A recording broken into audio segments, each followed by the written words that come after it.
দলীয় chief whip, জাতীয় নেতৃবৃন্দ, প্রিয় দেশপ্রেমিক ভাই বোনেরা, আসসালামু আলাইকুম। 24-এর গণ অভ্যুত্থান কেন হয়েছিল সেটা আজকের ক্ষমতাসীন রাজনৈতিক দল খুব অল্প সময়ের মধ্যে ভুলে গেছেন। আমরা আপনাদের স্মৃতি শক্তিকে আবার নতুন করে একটু রিফ্রেশ করে দিতে চাই। আপনারা দয়া করে জুলাইয়ের স্লোগানগুলো আবার নতুন করে শুনবেন। দেয়ালে দেয়ালে আমাদের শহীদেরা রক্ত দিয়ে যেই স্লোগানগুলো লিখে দিয়েছিল, যেই আগামী বাংলাদেশের বুনন তৈরি করেছিল, সেগুলো আবার নতুন করে বিমানে যেতে যেতে মোবাইলে শুনবেন এবং পড়বেন। স্মৃতিভ্রম এমন একটা জিনিস, ক্ষমতার ছানিতে সেটা চোখে পড়ে না, এবং চোখে না পড়তে পড়তে ছানিটা এত মোটা হয়ে যায়, দিন গুনতে গুনতে মনে হয় আবারও নির্বাচনের তারিখ চলে এসছে। এবং সেই নির্বাচনের তারিখের সময় কি বিমান আসবে না নির্বাচনের দিন ঘোষণা হবে, সেটা নির্ভর করছে আপনি 24 জুলাইয়ের প্রত্যেকটা দিনের স্লোগানগুলো কতটুকু মনে রেখেছিলেন। দেয়ালে দেয়ালে আমাদের শহীদেরা, শহীদের উত্তরসূরিরা বারবার লিখে দিয়েছিল, লাখো শহীদের রক্তে কেনা দেশটা কারো বাপের না।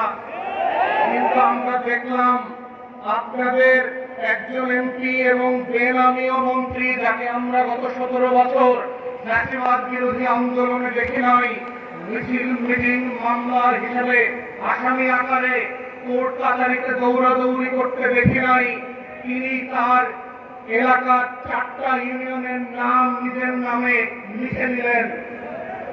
ওইটাই কিন্তু হাসিনার পতনের শুরু হয়েছিল, মনে রাখেন।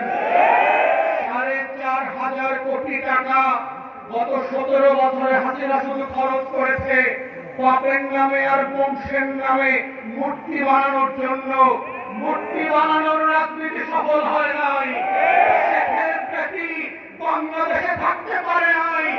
স্কুলের নাম বদলাতে পারেন, কলেজের নাম বদলাতে পারেন, গ্রামের নাম বদলাতে পারেন, ইউনিয়নের নাম বদলাতে পারেন, ওসমান হাদির নাম বদলাতে পারবেন না।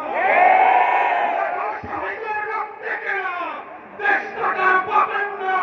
প্রধানমন্ত্রীরা সাড়ে আমাদের কাছেও বাংলাদেশ বিক্রি করে দেওয়া হয় নাই। আজকে তারা বিচার নিয়ে ঝিলমিলি খেলছেন। বাংলাদেশের ইতিহাসের অন্যতম যোগ্য ব্যক্তিকে আইসিটি প্রসিকিউশন থেকে সরিয়ে দিয়ে একটা অযোগ্য দালাল দলীয় লোককে দিয়েছেন। তিনি আজকে বলছেন তিনি নাকি বিচার করতে ভয় পাচ্ছেন।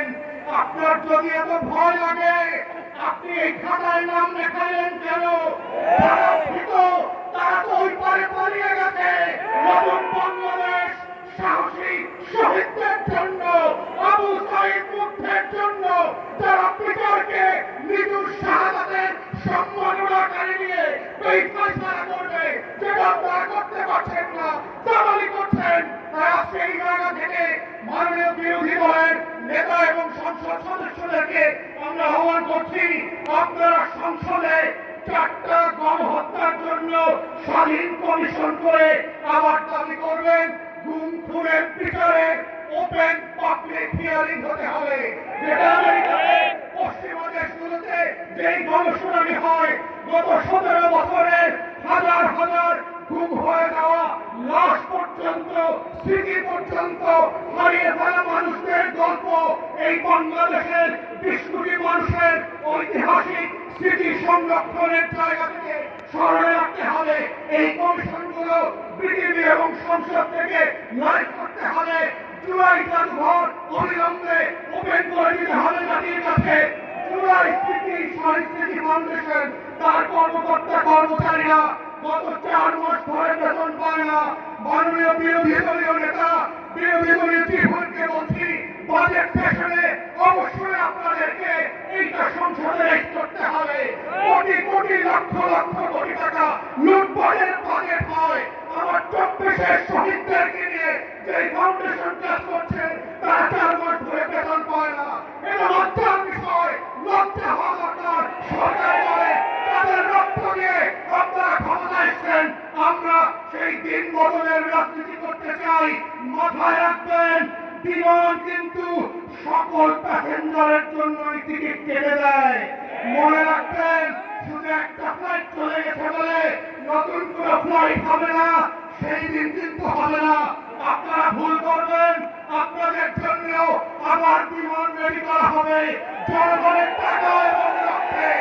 যদি এই দিনটা না চান, বাংলাদেশে রক্তের শাহাদাতের উপরে দাঁড়িয়ে গণঅভ্যুত্থানের আমূল্যের উপরে ভিত্তি করে বাংলাদেশ পরিচালনা করবেন, এই আহ্বান জানিয়ে আমার বক্তব্য এখানে শেষ করছি। আসসালামু আলাইকুম।